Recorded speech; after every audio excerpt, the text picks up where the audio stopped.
In today's video, I'm going to teach you how to remove a team member from Asana. By the end, you'll know exactly where to go, what to click, and how to confirm that the person is no longer part of your team. Before we start, keep in mind that you typically need to be a team admin or have the right permissions to remove someone. Also, removing a person from a team or workspace doesn't delete their Asana account, and their existing tasks and project history will remain, which helps preserve context.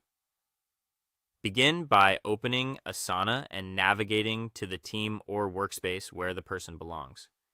You can get to settings from the left sidebar by selecting the specific team or workspace name and then opening its settings panel. If you work in an organization with multiple teams, make sure you're in the correct one since removal only affects the team you're currently viewing. Once you're in the correct place, go to the members section. This area lists everyone who currently belongs to that team or workspace.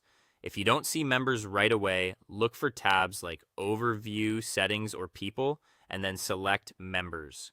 This is where you can view roles and adjust membership. Find the team member you want to remove. Use the search bar at the top of the member list if it's available, especially in larger teams. Take a moment to verify you have the right person by checking their profile details, such as their role or department, to avoid removing the wrong member. Next, click the options icon beside their name. This is usually represented by 3 dots or a small menu arrow. That menu contains membership actions for the selected person. Choose the option labeled Remove from Team or Remove Member.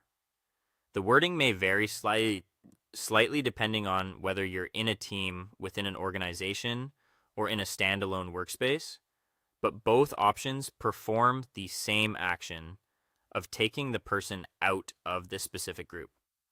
Asana will typically show a confirmation prompt so you can review the change before finalizing. Confirm the removal. After confirming, Asana will process the change and update the member list. Take a moment to verify that the person no longer appears in the members section. If they still show up, try refreshing the page and double check that you're viewing the correct team or workspace. That's all there is to it. You've successfully removed a team member in Asana. Remember, this only affects their access to the selected team or workspace, not their entire account. If you need to manage task ownership or handoffs, plan those separately before removal so projects continue smoothly.